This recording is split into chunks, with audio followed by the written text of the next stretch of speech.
संभाजी नगर में इस वक्त आपको बताएं प्रशासन अलर्ट पर है और अलर्टनेस इस तरह से है कि औरंगजेब की खबर को भी कवर किया गया है, वहां पर भी सुरक्षा बढ़ा दी गई है। कब्र के चारों ओर दीवार खड़ी की गई है, जो जानकारी हम आपको दे रहे हैं। आने जाने के रास्तों पर बैरिकेडिंग की गई है और कब्र की इमारत में आने वालों पर भी नजर रखी जा रही है। प्रवेश के लिए बाकायदा आधार कार्ड दिखाना जरूरी कर दिया गया, अनिवार्य कर दिया गया है। इमारत में मोबाइल फोन पर भी बैन लगाया गया है। तो ये सारी व्यवस्था इसलिए की गई जिससे पूरा जो महाराष्ट्र है वो शांत रहे। लेकिन क्योंकि आक्रांताओं को लेकर जिक्र चल रहा है और ऐसे में उत्तर प्रदेश के मुख्यमंत्री योगी आदित्यनाथ ने भी बड़ी बात कह दी। आक्रांताओं को लेकर सीधा क्लियर मैसेज उन्होंने क्या दिया है, सुनवा रहे। जब भारत की सनातन संस्कृति और भारत की परंपरा का गुणगान दुनिया कर रही है, तब भारत के महापुरुषों के प्रति श्रद्धा और सम्मान का भाव हर नागरिक का दायित्व होना चाहिए। और स्थितियों में किसी भी आक्रांता को महिमा मंडन नहीं करना चाहिए। आक्रांता का महिमा मंडन का मतलब देशद्रोह की नींव को पुख्ता करना और स्वतंत्र भारत ऐसे किसी देशद्रोही को स्वीकार नहीं कर सकता है जो भारत के महापुरुषों को अपमानित करता हो, उन आक्रांताओं का महिमा मंडन करता हो, जिन आक्रांताओं ने भारत की सनातन संस्कृति को रौंदने का कार्य किया था, बाहर बेटियों की इज्जत पर हाथ डालने का काम किया था, हमारी आस्था पर प्रहार किया था, उसे आज का ये नया भारत स्वीकार करने को कतई तैयार नहीं है। और चलिए आगे बढ़ते हैं, अगली खबर का रुख करेंगे। बात मेरठ मर्डर करने वाले, जहां मुस्कान ने अपने प्रेमिका के साथ मिलकर अपने पति को मौत के घाट उतार दिया गया। कल तक ऐसा लगा कि इस पूरी घटना में सिर्फ बेवफाई का एंगल है, लेकिन अब एक नया खुलासा हुआ है।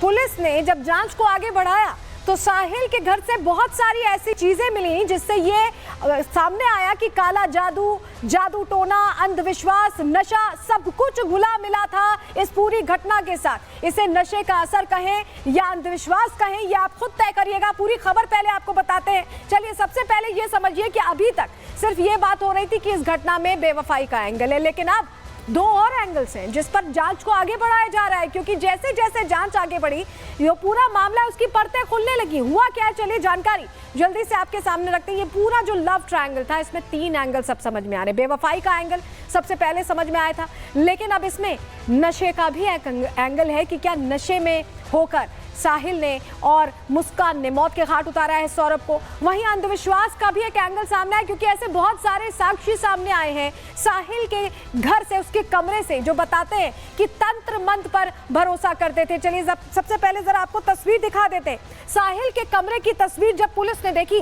तो पुलिस भी हैरान रह गई कि आखिर ये सब क्या है। चलिए तस्वीर देखिए आप भी, ये देखिए, ये घर है और ये जो आप देख रहे हैं दीवार पर ऐसा लग रहा है कि शैतान को उकेरा गया, और ये साहिल के कमरे की तस्वीर है। फुल स्क्रीन आपको ये तस्वीर दिखा रहे हैं। तंत्र मंत्र का एंगल, इसी कमरे तक जब पुलिस पहुंचती है तो जांच जब करती है तो ये खुलासा होता है।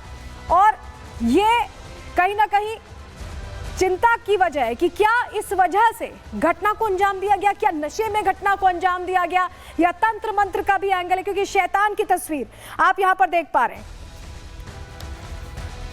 तो कैसे ये मामला सामने आया बताते हैं। पुलिस ने साहिल के कमरे की जब तलाशी ली तो कमरे में अजीब तस्वीरें दिखाई दी और दीवार पर अलग तरह की भाषा भी थी। शैतान की तस्वीर नजर आई। साहिल पर अंधविश्वासी होने का आरोप ऐसे में लगा। साहिल अपनी मरी हुई मां से बात करता था, उनकी मृत्यु बहुत पहले हो गई लेकिन उनसे बात करता था। साहिल के कमरे से कई ऐसे स्केचेस बरामद हुए हैं जो अंधविश्वास से कनेक्शन बता रहे हैं, काला जादू से कनेक्शन बता रहे हैं। और ऐसे में जांच का दायरा अब इस लिहाज से भी बढ़ गया कि क्या अंधविश्वास में या इसी तरह के किसी काले जादू की बात में आकर यहाँ साहिल ने सौरभ को मौत के घाट उतारा मुस्कान के साथ मिलकर। लेकिन एक और एंगल है जो हम आपसे कह रहे थे, साहिल नशे का भी आदी था। तो क्या नशे में जोश में आकर उसने मौत के घाट उतार दिया सौरभ को, क्योंकि साहिल के कमरे से नशे का सामान मिला है। कमरे में बियर की कई बोतलें मिली हैं, इसके अलावा बैग और अलमारी में नशे का, सूखे नशे का सामान भी मिला है। नशे में डूबा रहता था साहिल, ऐसा पड़ोसियों का दावा भी है। तो इस लिहाज से भी जांच को आगे बढ़ाया जा रहा है। ये जो पूरा कनेक्शन सामने आया है ये इस पूरे मामले को कंफ्यूज कर रहा है। हमारी सहयोगी की रिपोर्ट देखिए। कमरे में इस वक्त हम मौजूद है, साहिल का ये कमरा है और आपको अंदर लेकर चलते हैं, दिखाते हैं भीतर की तस्वीर भी। यहाँ पर देखिए किस तरीके से यहाँ पर जो साहिल है वो नशा किया करता था, उसके सबूत यहाँ पर साफ तौर पर दिखाई दे रहे हैं। और क्योंकि बार बार ये बात छनकर आ रही है कि नशे में ही उसने ये हत्याकांड किया है मुस्कान के साथ मिलकर के, क्योंकि नशे की बात जो है मुस्कान की माता भी कर चुकी है, माता पिता इस बात का जिक्र कर चुके हैं कि साहिल जो है वो नशा करवाया करता था मुस्कान को और गलत संगति में दरअसल मुस्कान पड़ गई थी। और इसी का नतीजा है कि साहिल के साथ मिलकर के अपने ही पति को मौत के घाट उतार दिया। तो क्या ऐसा था कि वो नशे में ये कर रहा था या मुस्कान ने उसके अंधविश्वास का फायदा उठाया? क्यों हम ऐसा कह रहे हैं, चलिए जरा समझाते हैं आपको जानकारी जो हमें मिली है उसके जरिए। मुस्कान साहिल के प्यार में पड़ गई और दोनों पर साथ में नशा करने का आरोप है, जांच में सामने आया। मुस्कान सौरभ को रास्ते से हटाना चाहती थी, साहिल अंधविश्वास पर भरोसा करता था। ऐसे में मुस्कान ने खुद में दैवीय शक्ति होने का दावा किया, ये खुद मुस्कान ने बताया। साहिल को अपनी बातों से उसने भ्रमित कर लिया और खुद में साहिल की मां की आत्मा होने का भी दावा मुस्कान की तरफ से किया गया।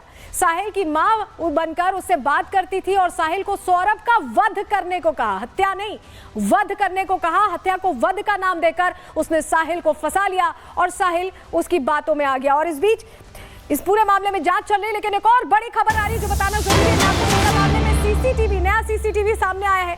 सीसीटीवी में हिंसा की प्लानिंग करते दंगाई दिखाई दे रहे हैं, सबूत यानी हिंसा के यहां सामने आ गए हैं। पूरी तैयारी के साथ सड़क पर ये दंगाई मौजूद है। तस्वीर देखिए, ये देखिए आप, ये पूरी भीड़ जो देख पा रहे हैं, ये जो पूरी भीड़ है बाकायदा सोच विचार कर रही है, ऐसा लग रहा है विमर्श कर रही है कि कैसे दंगे को भड़काना है। ये तस्वीर अपने आप में सबूत है, साक्ष्य है। और हमारे साथ हमारे सहयोगी जतिन जुड़ गए। जतिन, जो बात रिपब्लिक भारत कहता रहा है कि हिंसा सुनियोजित थी, प्री प्लान थी, उसके एक एक सबूत निकल कर सामने आ रहे हैं। जतिन,